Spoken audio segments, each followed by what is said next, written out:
अस्सलाम वालेकुम स्टूडेंट्स। आज हम मईशत पाकिस्तान के मसाइल की असाइनमेंट नंबर 10 देखेंगे। असाइनमेंट नंबर 10 में आपके दो नोट हैं, इंतज़ार पर नोट तहरीर करें। 10 नंबर के दो नोट हैं। पहला है सब्ज़ इनकलाब की ज़रूरत और अहमियत।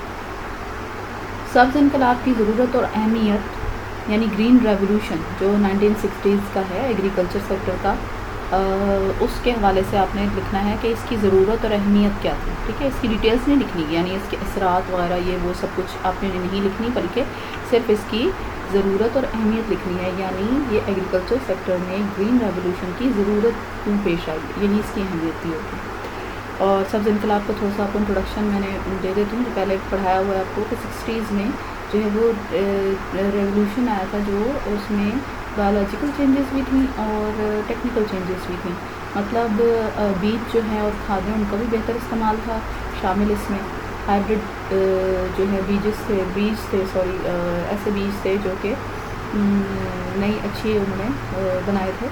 और उसके अलावा जो है वो जो मशीनरी का इस्तेमाल था, मैकेनिकल चेंजेस थी, यानी ट्रैक्टर, हार्वेस्टर, थ्रेशर का इस्तेमाल था, ट्यूबवेल का इस्तेमाल था, जिसके ज़रिए जो है वो ज़रूरी पैदावार को बढ़ाने की कोशिशें की गई थी। और इसलिए आपने इसकी बतानी है फिर की ज़रूरत तो अहमियत क्या थी। इसरात इसमें आप शामिल नहीं करेंगे। दूसरा है आपका बेरोज़गारी और इसकी वजूहात। इस पर नोट लिखना है, बेरोज़गारी क्या होती है और इसके मेजरमेंट के तरीके क्या होते हैं, वो भी मैंने आपको सारे पढ़ाए हैं, लेकिन इसमें आपने वो तरीके नहीं लिखने। इसमें सिर्फ आपने बेरोज़गारी के बारे में इंट्रोडक्शन देना है कि बेरोज़गारी क्या है, ठीक है, उसको डिफ़ाइन करना है। और उसके बाद उसकी वजूहात बतानी है कि पाकिस्तान में बेरोज़गारी की क्या वजूहात हैं, यानी अनएम्प्लॉयमेंट क्यों बढ़ती चली जा रही है।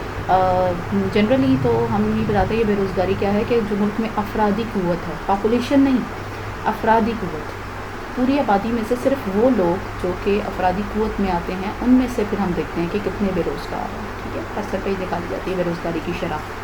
अफरादी क़ुव्वत भी मैंने आपको बताया हुआ है क्या होती है कि 15 से 60 साल तक की उम्र के दरमियान के अफराद जो कि काम करने की सलाहियत भी रखते हैं और इरादा भी रखते हैं लेकिन जॉबलेस हैं, उनको फिर इसमें शामिल किया जाता है बेरोज़गार होने में।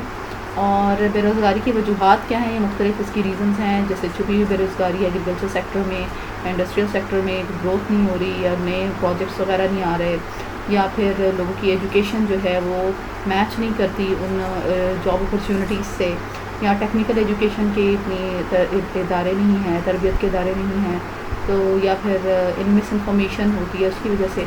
तो बहुत सारे रीज़न्स हैं जिनकी वजह से बेरोज़गारी पैदा होती है। इन डिटेल ये आपने लिखने हैं, ये भी आपका 10 मार्क्स का क्वेश्चन है। ठीक है, ओके, अल्लाह हाफ़िज़।